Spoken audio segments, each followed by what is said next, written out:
Karibu sana mpenzi mtazamaji kwenye Kenya News Live TV. Jina langu ni Washington Mwange. Gavana wa Trans Nzoia George Natembeya aingia bedroom ya CS Mudavadi kwa fujo bila kubisha. Shughuli zote zilisimama huku akimsuta na kumzomea CS Mudavadi akisema yeye pamoja na Wetangula wanasema Waluya wameshiba na huku hakuna lolote wanasaidia. Sisi ni jamii kubwa katika taifa la Kenya, lakini kwa masuala ya taifa la Kenya sisi hatuhesabiwi kwa sababu tumegawanyika. Natembeya afika kwa kishindo Vihiga huku shughuli zote zikisimama. Na ndiposa mimi nimesema hata nikikuwa gavana ambaye niko na nafasi ya kukaa maisha mazuri, mimi nakumbuka vile watu wangu wanakaa. Watu wetu wakai maisha mazuri. Wala ambao wamejipanga saa hizi wao kwa meza kule tayari wanataka kujipanga kule, wakisema kwamba kila jamii kuwe united, alafu kila mmoja akuja tafute kura kwa Waluya. Mimi nimesema wakati huu wakikuja kwa Waluya watapata Waluya wako tayari. Ama namna gani? Na safari ya Mluya kujipanga inaanzia Luanda. Iko sababu tumeanzia hapa. Watu wetu take down. Tumelewana? Tumelewana? Harambee! Harambee!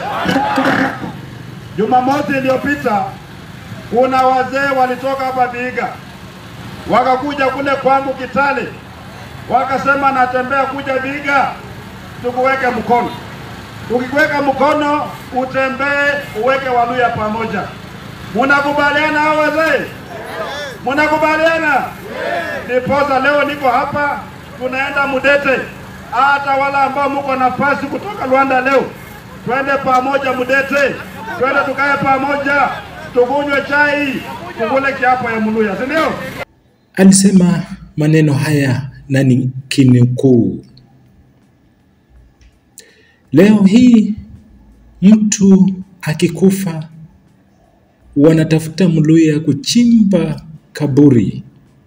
Wakitaka house manager wanatafuta Mluya na kadhalika. Gavana Natembeya anguruma Vihiga. Sisi tunataka kupunguza umaskini. Leo hii mama akijifungua kule Kirinyaga wanakuja kutafuta msichana wa kazi hapa Luanda. Leo hii mtu akikufa wanatafuta Mluya kwenda kuchimba makaburi. Leo hii Waluya hata kimila yetu haikubali. Sisi ndio tunachanja kuni kwa matanga ya mashemeji zetu. Hii maneno mnakubali kweli? Heshima ya Mluya lazima irudi. Na heshima yetu inarudi wakati tuko united, tuko pamoja, tunaongea na sauti moja. Alisema heshima ya Mluya lazima irudi.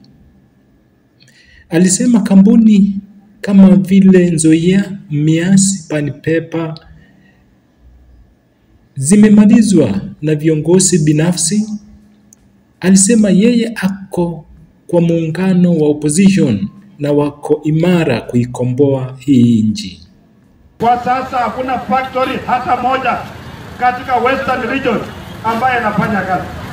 Walimaliza Mumias, walimaliza Pan Paper, wamemaliza Nzoia, walimaliza Kitinda. Hakuna kazi kwa vijana wetu. Tumeuza mashamba, tumemaliza. Watoto wanasoma na hakuna kazi. Wengine wanaajiriwa kama ni polisi, wanapanda malori wakienda kule training college. Hapa mnakimbizwa mbio nafasi tatu, hiyo nafasi tatu itachukuliwa kitambo, haiko hapa. Ni mnakubali maneno kweli? Aliwahimiza wakazi wa eneo hilo la Vihiga wachukue kura kwa wingi na wale ambao hawajachukua vitambulisho wachukue ili wachague viongozi wazuri watakaokuwa kwa meza ya kugawana nyama. Vilevile alimshambulia Rais Ruto na kusema yuko tayari kuwa kingpin wa Western na kubadilisha maisha. Umaskini, mapendeleo, Sisi tumekataa, si ndio? Na Muluya akisema tawe, amesema tawe na hawezi kubadilika tena. Kwa hivyo sisi hatutaki mambo ya ukora, mambo ya uongo, mambo ya kudanganya. Inakwisha mwaka wa 2027. Utakuwa na pesa nyingi itakuja huku kuja kununua sisi. Hiyo pesa ikikuja, msikatae kukula pesa, maana ni ushuru wenu ambao wamekataa kufanyia kazi, wanaweka kwa mifuko, wanatembea wakinunua watu. Lakini kura yako ni haki yako, ni uhai wako, ni watoto wako, usiuze kura yako. Tumelana watu wetu, tuko pamoja. Harambee! Harambee! Rwanda imeongea, Rwanda ikiongea, Western imeongea. Mutatembea na sisi. Hatutaki tena viongozi wetu ambao wanajipeleka kwa meza peke yao, wanakula huko, wakishiba wanasema Waluya wameshiba. Wakati huu sisi tunapeleka viongozi wetu kwenye hiyo meza, na kama meza imekuwa ndogo, tutaenda kuvunja hiyo meza, tuweke meza nyingine. Ama namna gani? Kama mnaogopa Rwanda, mnaogopa Wanyore, wanaogopa Wamaragoli, wanaogopa Watiriki, wanaogopa. Sisi ni wanaogopa ama namna gani? Harambee! Harambee! Alisema vuguvugu la tawe limekataa Muluya kudhulumiwa. Iwapo hujasubscribe, tafadhali subscribe, finya hiyo button ambayo iko hapo chini, na utakuwa wa kwanza kupata notification punde habari zinapotokea. Asante sana kwa kuwa mtazamaji bora, na wewe ni wa maana sana, na wewe ni wetu. Nikiripotia Kenya News Live TV kutoka kaunti ya Vihiga, jina langu ni Washington Mwange.